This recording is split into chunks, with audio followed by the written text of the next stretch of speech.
Na esteira das polêmicas que envolvem o candidato à Prefeitura de São Paulo, Pablo Marçal, o MP eleitoral pede a cassação da chapa do influencer. A Justiça o obriga a remover vídeos caluniosos sobre Guilherme Boulos nas redes. E a derrocada de Marçal deve pôr um fim na sua aventura política. Veja neste vídeo todos os detalhes acerca das suspeitas contra a candidatura do coach e que podem levá-lo à cassação antes mesmo das eleições municipais em outubro. Mas veja também ainda sobre a derrocada do influenciador. Roubo de Marçal da base eleitoral bolsonarista abre crise na extrema-direita em São Paulo. Fique até o final deste vídeo e confira os escândalos envolvendo a farra das emendas parlamentares de Arthur Lira. Se você ainda não se inscreveu no canal, não esqueça de ativar o sininho e receber os vídeos preparados pela Mídia Ninja sobre os últimos assuntos da República no Brasil. O Ministério Público Eleitoral entrou com uma ação contra Pablo Marçal, candidato do PRTB à Prefeitura de São Paulo,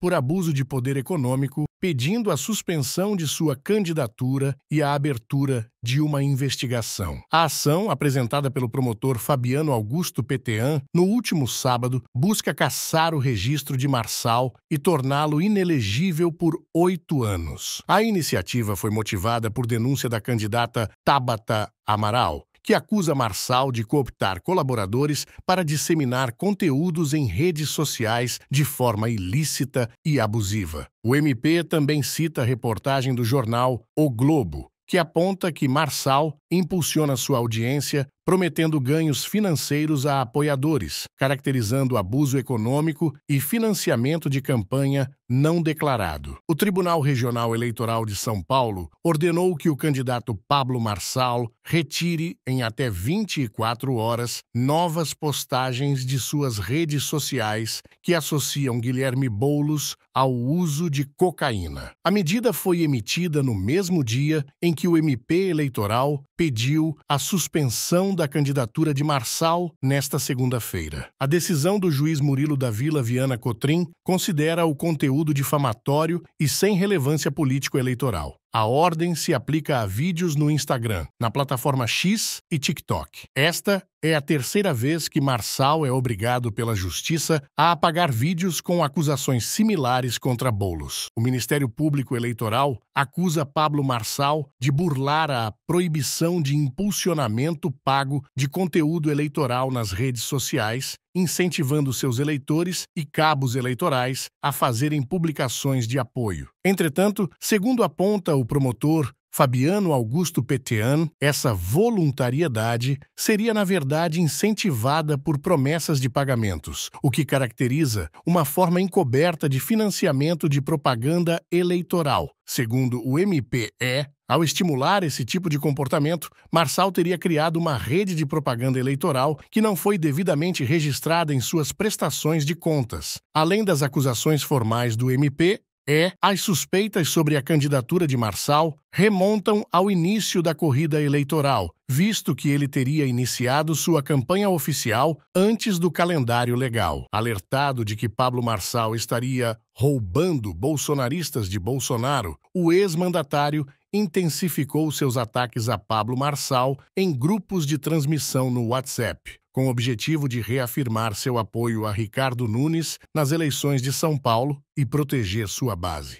Paralelamente, Marçal enfrenta uma ação de impugnação de candidatura movida pelo Ministério Público Eleitoral, que alega abuso de poder econômico. O promotor pede a suspensão da candidatura e que Marçal seja declarado inelegível por 8 anos. Apesar disso, Marçal minimiza a situação, afirmando que a ação tem 0 chances de prosperar, embora já tenha enfrentado problemas em 2022, quando teve seu registro de candidatura negado pelo TRESP. Em meio a tensionamento entre os poderes, a Procuradoria-Geral da República abriu 13 investigações no Supremo Tribunal Federal sobre suspeitas de irregularidades em emendas parlamentares. As apurações, iniciadas em 22 de julho deste ano, foram iniciadas depois do ministro Flávio Dino marcar a audiência sobre o tema que desencadeou uma crise no Centrão, além de serem fruto de uma investigação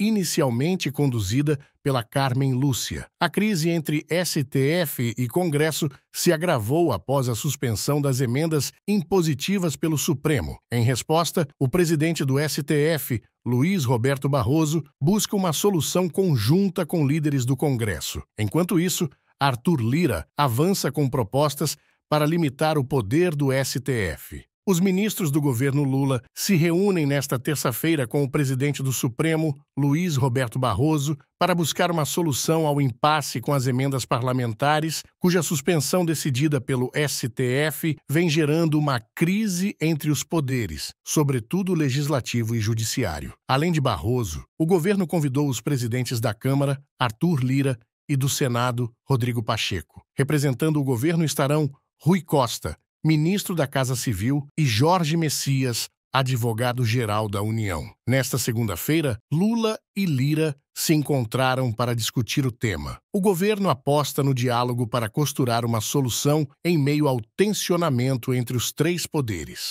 Fique agora com um trecho do primeiro debate à Prefeitura de São Paulo, especialmente preparado pela mídia ninja. Nunes, você gastou praticamente 6 bilhões de reais em obras sem licitação e sem planejamento. E eu acho que São Paulo merece saber, é um respeito que você tem que ter com o cidadão.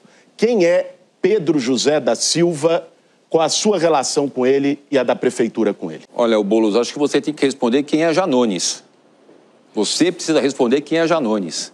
Que você instituiu a legalização da rachadinha. Você precisa responder quem é Nicolás Maduro. Que o prefeito deixou de dizer é que Pedro José da Silva é o compadre dele que recebeu 10 contratos em obras sem licitação. Que ele escolheu, diz que é técnico, nada. Ele escolheu a empreiteira do compadre para ganhar a obra. Aliás, eu acho que numa escolha entre você, a cidade e os amigos do prefeito, ele escolheu decididamente os amigos. Porque não é apenas o caso do Pedro José da Silva. E se você não acredita, não precisa acreditar em mim, não é, em debate, vai lá no Google, digita Nunes compadre, você vai ver o que vai aparecer. Agora, não foi apenas ele, não é? Tem também o Genário Nascimento da Cruz, que seria bom que você explicasse, não jogando outros nomes e tal. Explique que está sendo investigado. É uma Água Branca. Você pode esclarecer o que é a Operação Água Branca? Deve ser algum bandido de esquerda que deve estar envolvido nisso aí. Para ser prefeito de São Paulo, tem que estudar. Acho que até o Nunes, que não fez nada pela operação, pode lhe explicar, mas é uma operação urbana na região oeste e norte. Vou mudar o tema para a segurança. O candidato que está ao meu lado foi condenado por formação de quadrilha no esquema de fraudes bancárias. Eu queria saber o que ele fará para proteger os idosos que vivem caindo em golpes de WhatsApp como esse. Ele também é investigado pela Polícia Federal por falsidade ideológica, apropriação indébita e lavagem de dinheiro. E nós soubemos nessa semana que o maior aliado que ele tem, que é o presidente do partido dele, confessou, falou num áudio que é ligado ao PCC. Então minha pergunta é muito simples. Você pretende usar a sua experiência no mundo do crime para cuidar de São Paulo, para fazer política pública em segurança? A primeira coisa é que você está me confundindo com a sua heroína chamada Dilma Rousseff, que entrou na casa, inclusive, do avô do dono dessa televisão e roubou 3,5 milhões. Ele era prefeito e governador também. Ouvindo ele falar, eu acho que nós estamos diante de um psicopata. Porque parece que ele mente e acredita na mentira. É impressionante, ele fala com uma convicção, não fica nem vermelho. É impressionante. Não é? Eu acho que você deveria buscar tratamento. E, aliás, se tratando de droga, você deve ter muita coisa a dizer, porque o presidente do seu partido hoje tem um áudio dele circulando dizendo que tem relação direta com o tráfico de droga. Não sei se você tem junto ou é só o presidente do seu partido, mas aí depois você explica para as pessoas. Por isso eu quero falar de um tema muito sensível para você que mora nas periferias de São Paulo, que é a educação. Nós temos como responsabilidade da Prefeitura de São Paulo o ensino infantil e o ensino fundamental. A nossa proposta é garantir escola em tempo integral para todas as mães, pais, para as crianças poderem ter a sua aula normal no turno e no contraturno a gente poder ter atividades culturais, atividades de esporte, curso de idioma. E a mãe que deixa seu filho na escola antes de trabalhar, vai poder deixar e depois só pega ele quando estiver saindo do trabalho.